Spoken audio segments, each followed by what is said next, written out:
Ons almagtige Hemelse Vader, ons dankie vir die wonderlike voorreg wat ons kan hê om U kinders te kan wees. Ons dankie dat U Uself aan ons kom openbaar deur U woord en deur U Gees. Ons dankie dat ons tot U troon kan nader, 'n troon wat 'n genadetroon genoem word. En ons bid dat U naam groot en heerlik sal wees onder ons en dat hierdie boodskap van U heerlikheid sal uitgaan.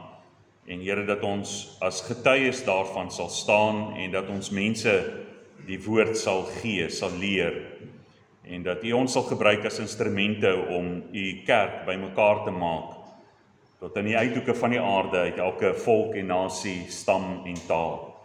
En terwyl ons dan besig is om onder ons familie, vriende, kennisse, bure, die wat vir ons werk en die vir wie ons werk, dan te getuig van die groot dade van God, van sy genade en barmhartigheid. Bid ons dat U ons sal seën en ons vrymoedigheid sal gee, dat U op so 'n wyse die kerk sal laat groei, maar ook dat U ons deur hierdie kennis sal as gemeente, as kerkgenootskap, as Christene in Suid-Afrika en om die wêreld sal verdiep binne in hierdie lering, dat U aan ons helder en verligte oë van ons verstand sal gee, om al U genade en barmhartighede te kan raak sien, die diepte daarvan kan insien. Ons bid, Here, dat U vir ons stil en rustige lewe en alle godsvrug sal gee, deurdat U ook in ons regering sal werk, waar daar soveel chaos is en soveel dinge wat ons bekommerd maak.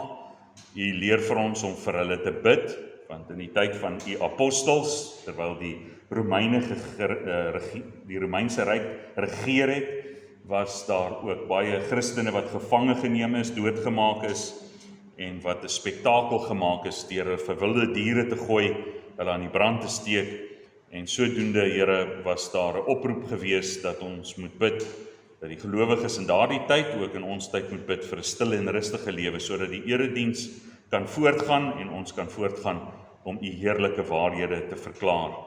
Ons bid dat U vir ons sal voorsien, ook wat die fisiese aanbetref, omdat ons weet dat ons U nader in gees en in waarheid, maar ook weet ons dat ons tot U nader in diepe afhanklikheid van die fisiese dinge wat ons nodig het, die kos wat ons eet, die klere wat ons aantrek, wat ons elke dag sal doen, die dak wat oor ons kop is. Here, ons het nodig om ons verantwoordelikhede met betrekking tot ons finansies na te kan kom, en daarvoor is ons van U afhanklik.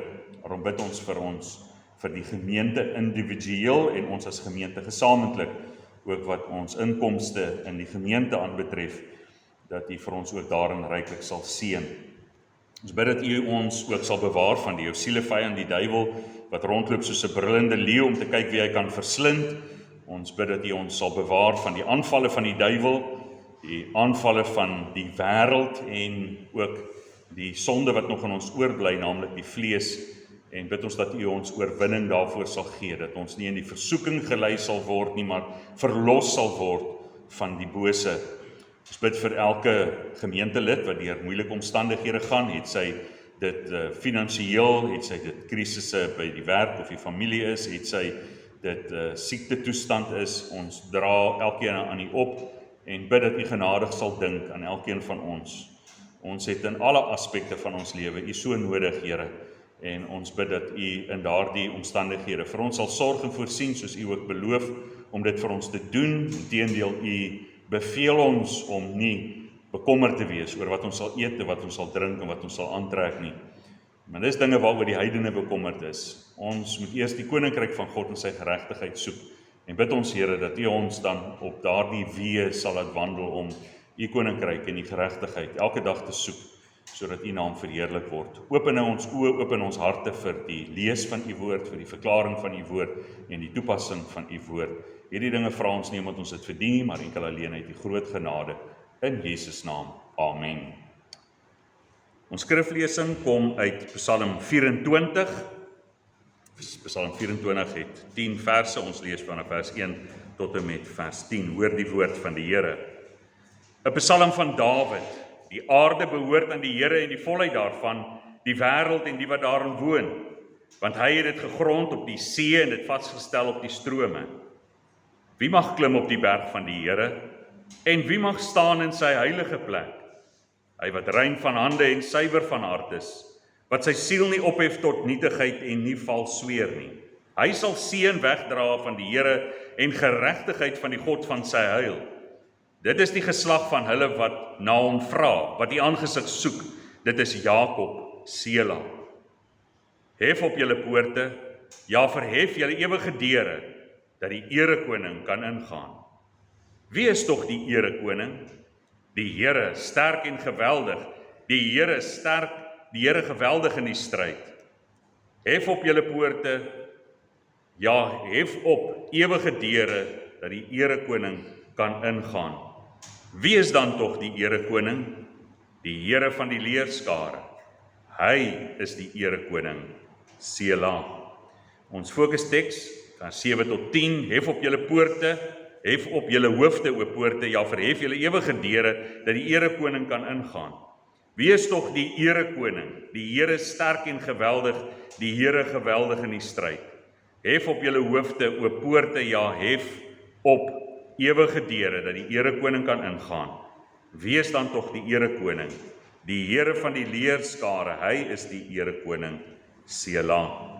En die tema van ons boodskap, die Vader het sy seun gestuur om erekoning oor ons te wees, eerbiedig die erekoning.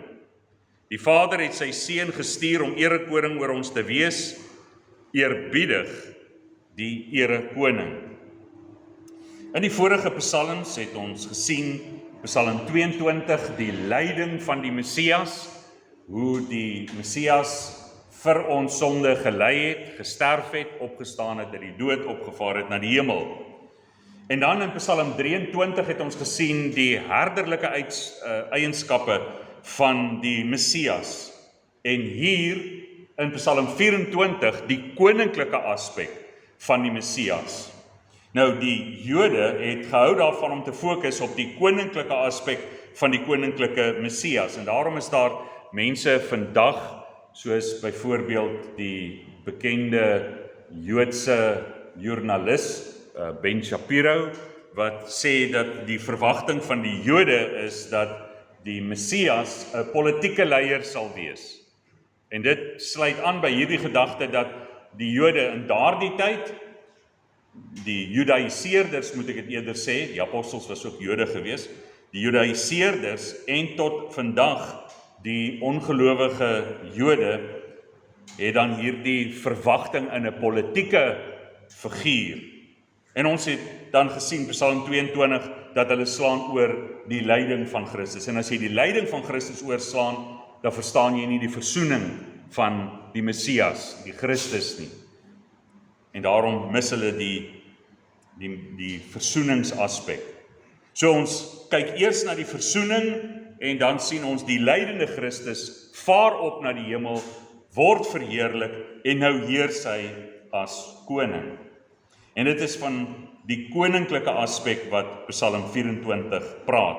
En ek het al vir in die verlede gesê, baie van die Bybelverklaarders glo nie dat daar gepraat word in die psalms van die Messias nie. Hulle sê dit uitdruklik. En dit is net vir my interessant dat hier word gepraat van die erekoning en hulle sal altyd sê wanneer daar koning genoem word, dan is dit Dawid, maar hier word duidelik gestel, dis nie 'n mens wat hiervan gepraat word nie. Die erekoning is die Here van die leerskare. So dis duidelik, ons praat van Christus. Die Vader het sy seun gestuur en sy seun het wel gelei, gesterf, die dood oorwin, opgestaan uit die dood, opgevaar na die hemel. En waar is Christus nou? Hy het opgevaar en aan die regterhand van die Vader gesit. Om wat te doen? Om te heers, totdat al sy vyande, totdat die Vader al sy vyande gemaak het, 'n voetbank van sy voete. En dit is hier waar ons hoop kry, ook vir die bekommernis van wat met Suid-Afrika en die wêreld, soos dink in die Europese Unie, en die chaos wat daar is, wat in die FSA besig is om te gebeur, reg oor die wêreld, en wat ook in Suid-Afrika gebeur, is ons bekommerd oor die toekoms. En ons is bang vir die val van die samelewing, maar dit het al reeds gebeur met die val van Rome. En Augustinus was 'n getuie gewees van hoe die samelewing van Rome in duie gestort het, en dit het nie die einde van die kerk beteken soos baie gevrees het nie. So daarom wil ek vir u sê, as die samelewing, ons westerse samelewing val, geweldige dinge wat gaan gebeur, vreesaanjaende dinge, maar een ding kan ons verseker weet, dat die kerk nie verby sal gaan.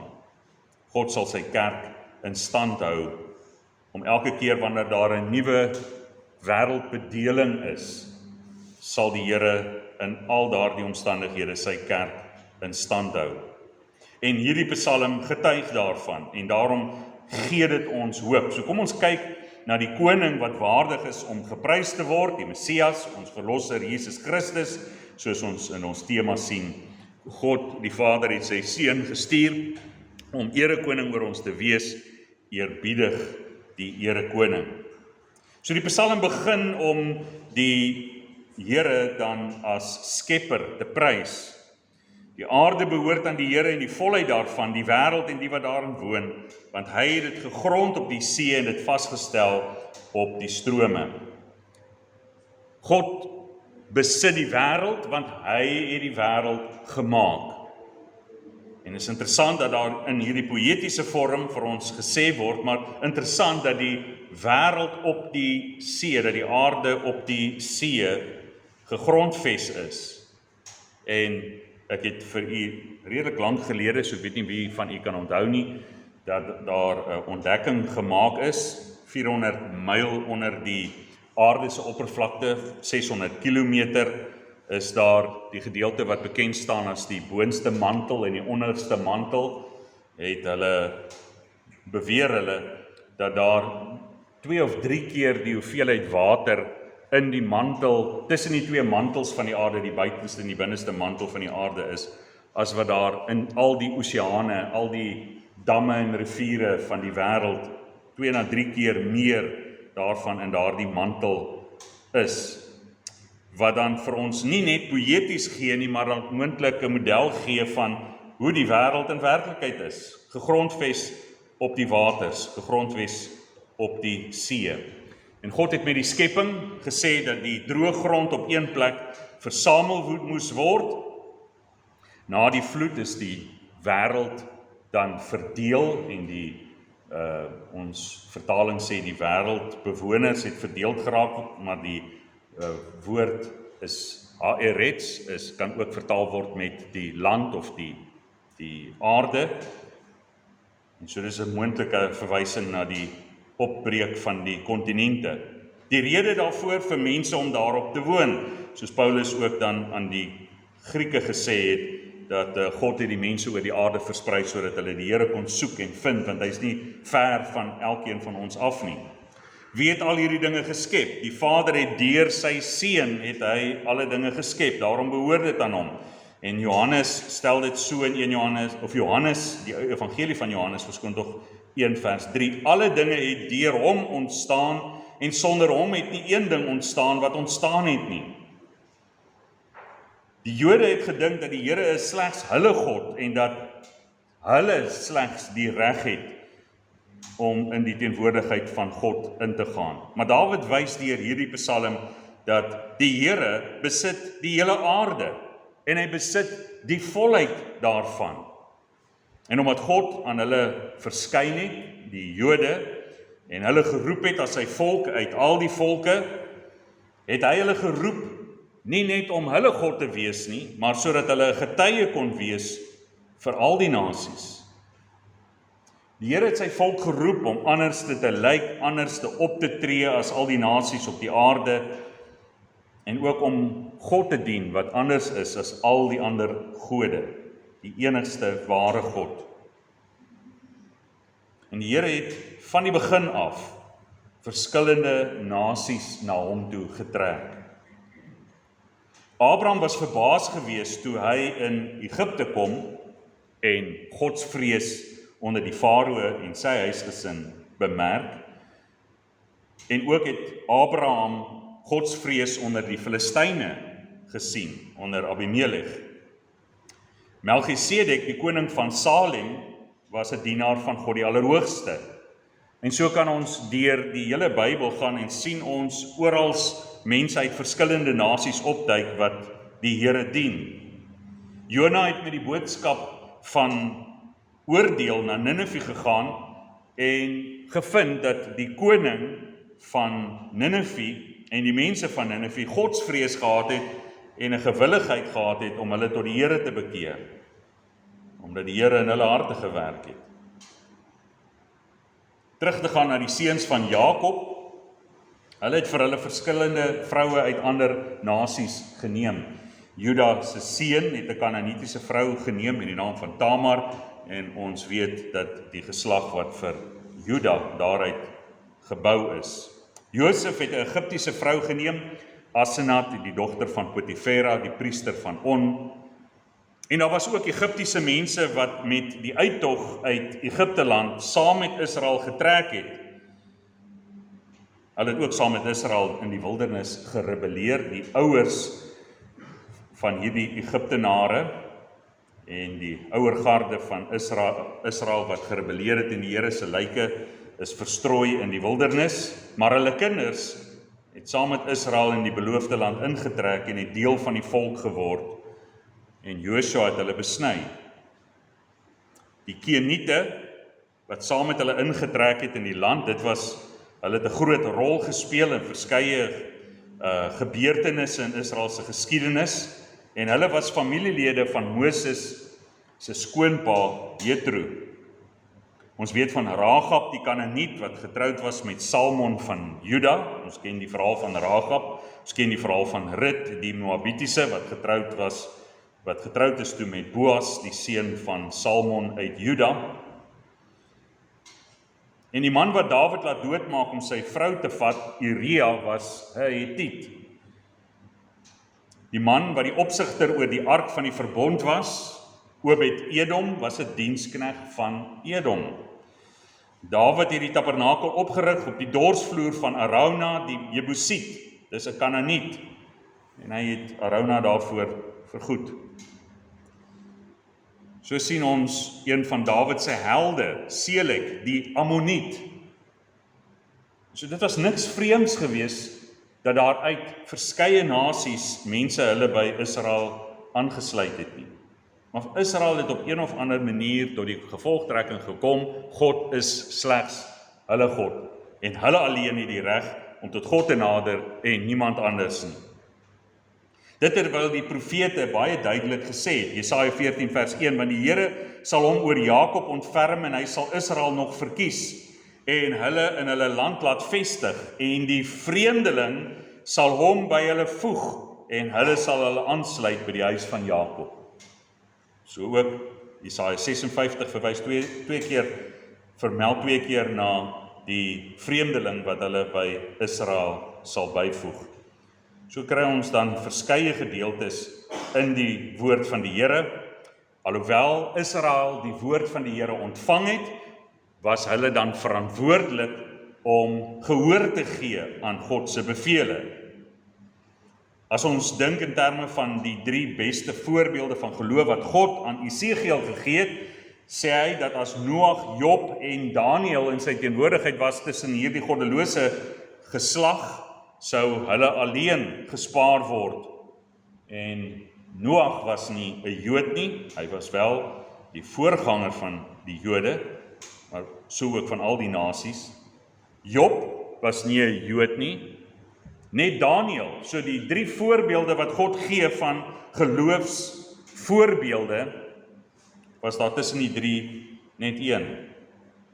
Jesus het weliswaar sy 70 nie gestuur na die ander nasies toe nie, en gesê hulle moet na Israel gaan, want hulle het die woorde ontvang, die beloftes ontvang, hulle moet eers te hoor, maar daarna het hy die groot opdrag gegee en hulle uitgestuur na al die nasies toe. So die apostels se verstaan van die Ou Testament, en dit was reg, het opgemerk dat God al lankal reeds deur sy profete bepaal het dat hy uit die heidene vir homself 'n volk sou bymekaar maak. Bekende Psalm 117 vers 1 en 2, loof die Here alle nasies, prys hom alle volke, want sy goedertierenheid is geweldig oor ons en die trou van die Here is tot in ewigheid. Halleluja. Psalm 66 vers 1 en vers 4. Dis 'n Psalm, Psalm 66 Psalm.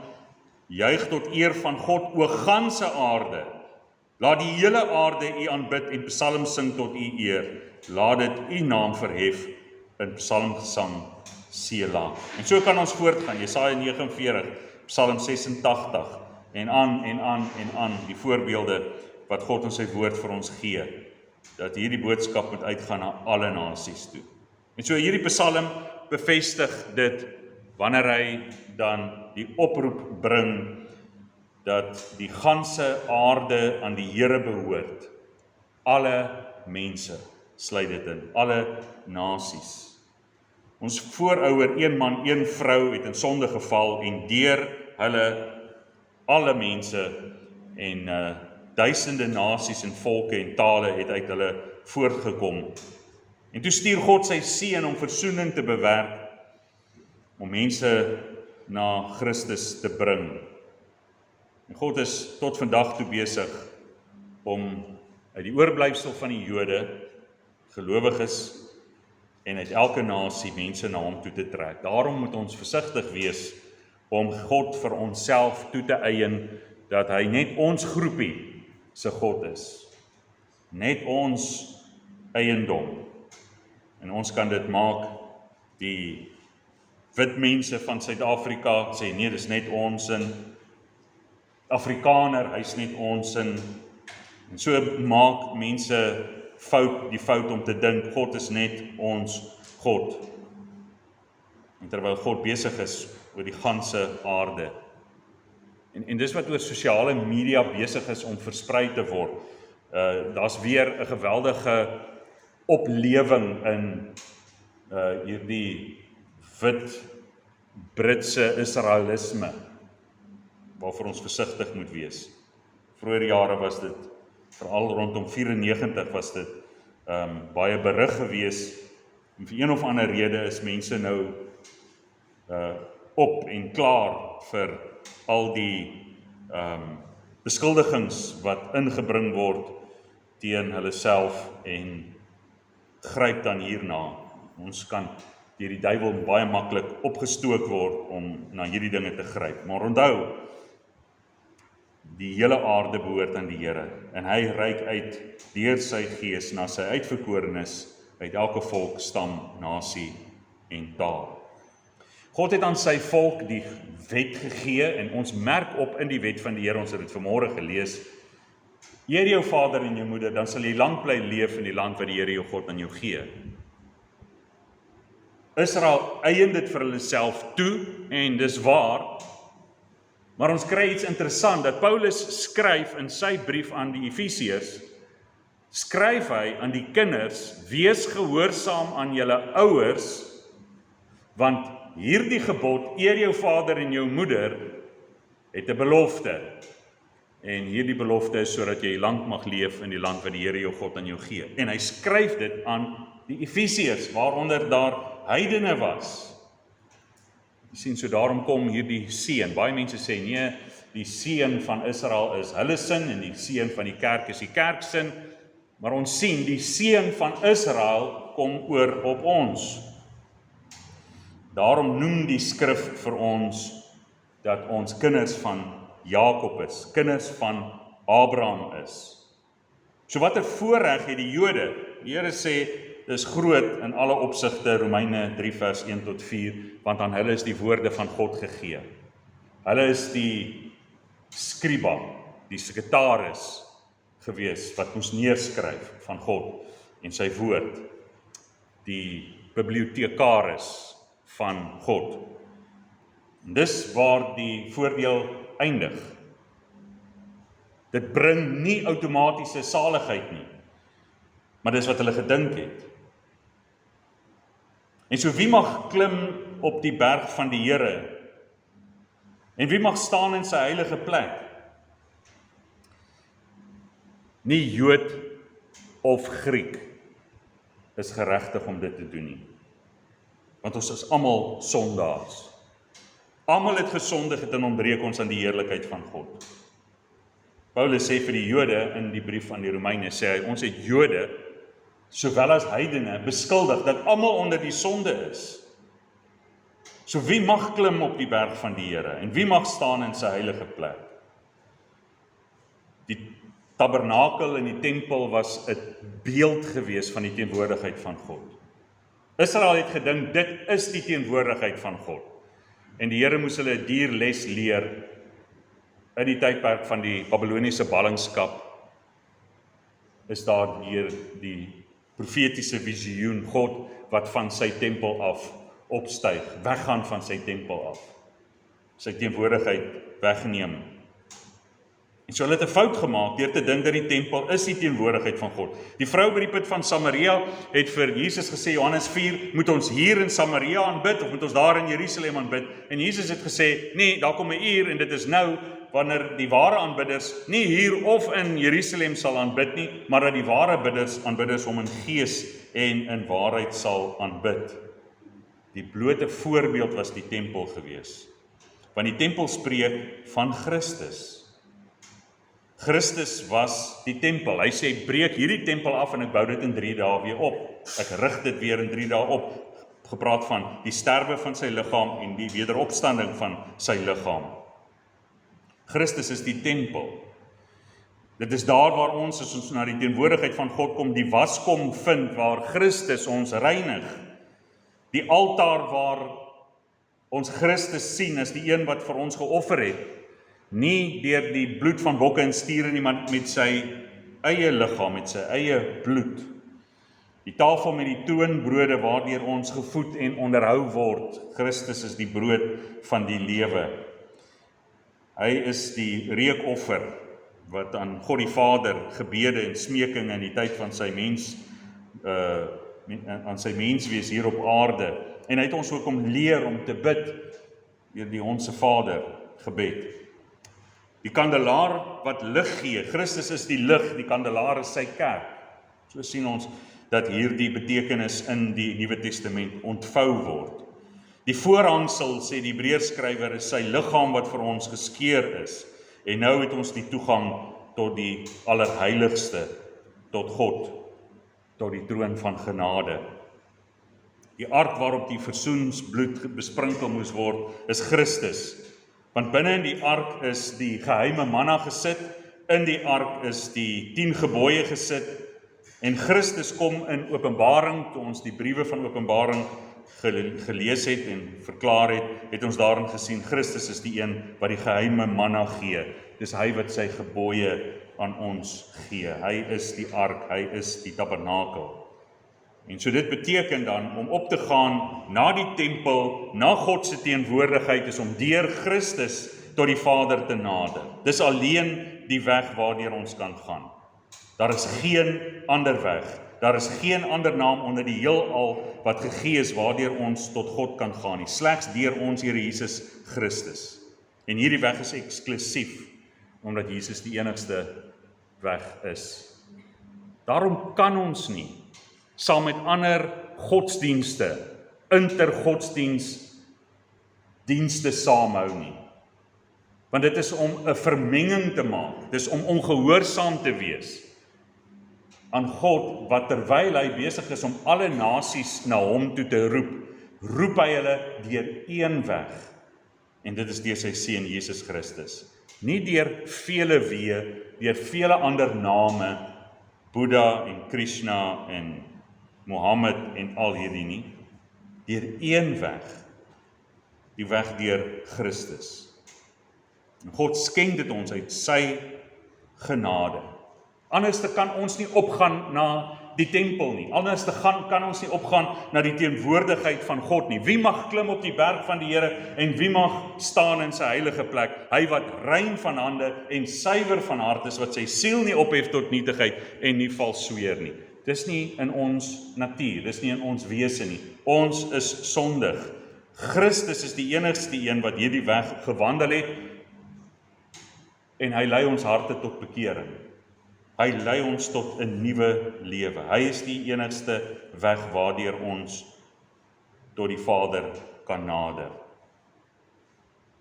En as ons nie deur die weg van die Seun gaan nie, wek ons die grimmigheid van die seun op, soos hy vir ons sê in Psalm 2 vers 12, kus die seun, dat hy nie toornig word, en julle op die weg vergaan nie, want gou kan sy toorn ontvlam. Welgeluksalig is almal wat by hom skuil. In hom kan ons tot God nader. Hy verander ons lewe en dan maak hy ons deel van sy tempel. Dan maak hy ons deel van Christus. Soos Paulus aan die Korintiërs skryf, 1 Korintiërs 3 vers 9, want ons is medewerkers van God, die akker van God, die gebou van God is julle. En dan skryf hy in hierdie selfde 1 Korintiërs 13 vers 16 en 7, weet julle nie dat julle 'n tempel van God is en die Gees van God in julle woon nie? As iemand die tempel van God skend, sal God hom skend, want die tempel van God is heilig en dit is julle. Christus is die tempel. Ons word deur Christus een en ons word self 'n tempel van God. Enigste weg is deur Christus. Ons is onheilig van nature. Dit word ook by die doop deur die water aan ons gewys, die onreinheid van ons siele. Daarom het ons nodig om weergebore te word. En God wederbaar ons, maak ons deel van sy tempel, deel van Christus, en nou word ons gereinig. Na hande, na hart, en dat ons nie ons siele ophef tot nietigheid nie. Rein van hande is om nie verkeerde dinge te doen nie, om nie God se wet te oortree nie, om te handel ooreenkomstig die gebooie van die Here. Suiwer van hart, God het die hart van klip uitgehaal en 'n vleeshart aan ons gegee, 'n nuwe hart, en 'n siel wat nie ophef tot nietigheid nie. Die Jode het teenoor mekaar beloof en gesweer, en dan het hulle nie hulle beloftes nagekom nie, en later moes hulle al hoe meer sweer by hoër dinge, en hulle het gesweer by die goud van die tempel, en by dit en dat, en sodoende, omdat hulle nie betroubaar was nie. Hulle het nietige dinge by gesweer, en hulle het nietige dinge nagestreef. Hulle het die geslagsregisters nagegaan om hulle stambome te bestudeer, om vir iemand te wys dat hulle beter is deur geboorte, en dit terwyl hulle nie deur Christus gegaan het nie. Hulle het hulle siele opgehef tot nietige en sinnelose onbelangrike dinge, en Christus gemis. Alleen deur die weg van die seun is daar verlossing en seën. Vers 5, hy sal seën wegdra van die Here en geregtigheid van die God van sy heil.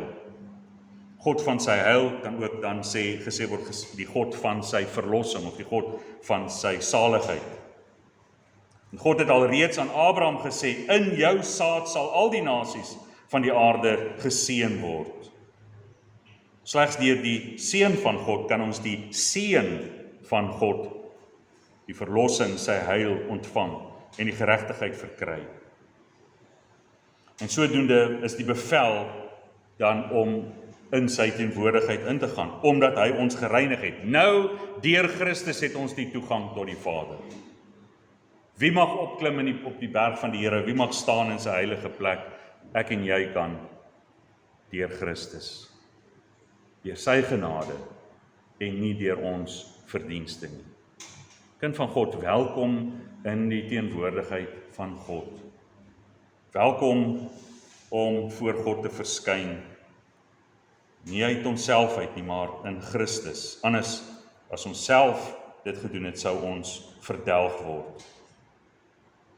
En sodoende word die bevel dan gegee vir die poorte om oop te gaan. Hef op julle hoofde, o poorte, ja verhef julle ewige deure, dat die erekoning kan ingaan. Wie is tog die erekoning, die Here sterk en geweldig, die Here geweldig in die stryd. Hier word nie gevra, sal die ewige poorte tog oopmaak nie. Dis 'n opdrag. Die ewige poorte moet oopgaan. Vir wie? Vir Christus en sy volk. En so dis die oproep tot bekering. Dis die oproep wat na alle mense toe uitgaan. Dis nie vir mense dat ons nou die evangelie bring vir mense en ons sê ons wil julle 'n goeie wenk gee en ons gee vir hulle die evangelie. Dis nie 'n wenk nie. Dis nie om vir mense toestemming te vra en te sê, ag, wil jy graag nie. Dis 'n opdrag en beveling om al hierdie dinge te onderhou wat ek julle beveel het. Dis 'n opdrag om die ganse wêreld in te gaan en die mense te beveel om gehoorsaamheid aan die erekoning te bewys. Net alleen deur Christus kan ons eer bring aan Christus.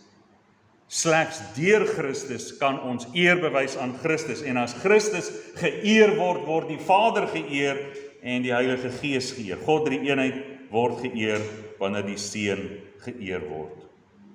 En hierdie bevel moet uitgaan dat die poorte moet oopgaan. Die sleutels het die Jode gehad en hulle het dit toegesluit. Hulle self het nie ingegaan nie, maar vir ander toegesluit en Christus het hulle daaroor verwy. En Christus sê vir Petrus en die apostels dat hy gee aan hulle die sleutels van die koninkryk. En ons sien dat Christus oopgesluit het dat die tollenare en die hoere het voor die godsdienstiges in die koninkryk ingegaan. Dit is die bevel om oop te gaan. God het gesê, ek het nie in die wêreld gekom om die wêreld te veroordeel nie, maar dat die wêreld deur hom gered kan word. Hy roep mense na hom toe, maar daar is slegs een weg, en dis die weg deur ons Here Jesus Christus. So kind van God, hierdie Psalm leer ons dat alles en almal aan die Skepper behoort.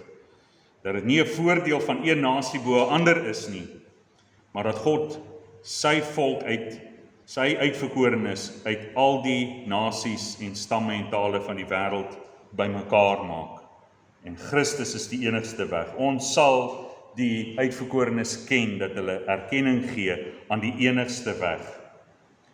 Hy wil hê ons moet ook in sy weg wandel. Hy wil hê ons moet terwyl ons gereinig word voor hom verskyn in heiligheid, reinheid van hande, suiwer van hart en ons siele nie ophef tot nietigheid nie. En so moet ons dan in sy gebooie wandel in dankbaarheid. So kind van God, leef in die feestelike heerlikheid wat God ons deur sy Seun kom gee het, gratis en vrye toegang tot hom, maar slegs deur sy Seun. Nou dat ons sonde van ons skouers afgeval het en hy ons vrygemaak het, is ons vrygemaak om gehoorsaam te wees aan die gebooie van die Here in dankbaarheid. En dit is om gehoorsaam te wees aan die gebooie van die Here, om dit te oordink en om dit te doen en om saam met die kinders van God sy naam vir ewig en altyd groot te maak, te loof en te prys soos wat Psalm 24 daar by die tempel gesing is en God geprys is en dit in die kerk deur die eeue gesing is. En ons God loof en prys vir sy Seun wat hy gestuur het vir die versoening van ons sondes. Kind van God, mag ons in hierdie feestelike heerlikheid leef tot God se eer en sy naam te prys. Kom ons bid saam. Ons almagtige Hemelse Vader, ons dankie dat ons bevoorreg is. Dankie dat U ons geroep het. Dankie dat ons U kan ken. Dankie dat U ons oë geopen het. Dankie dat U Seun vir ons gestuur het. Dankie vir die geweldige groot hoeveelheid voordele wat U aan ons gegee het. Dat U ons kom reinig het, om in U weë te wandel, om ook 'n voorbeeld te wees van die wêreld rondom ons. Van die mense wat ons dophou, terwyl ons getuig dat ons U kinders is. Hulle wil sien hoe ons leef, en bid ons dat ons in hierdie feestelike heerlikheid sal leef. Dat hulle jaloers sal word, en ook graag sal wil hê wat ons het, om U te ken, en die verlossing te ken wat so soet is. Hierdie dinge bid ons nie omdat ons dit verdien nie, maar enkel alleen uit dankbare harte, omdat U deur U Gees, deur U woord, in ons gewerk het, om die poorte van ons harte oop te maak, oop te forceer, oop te beveel, sodat U kon inkom, en ons dan by U in U teenwoordigheid kan ingaan. Ons dank U in Jesus naam. Amen.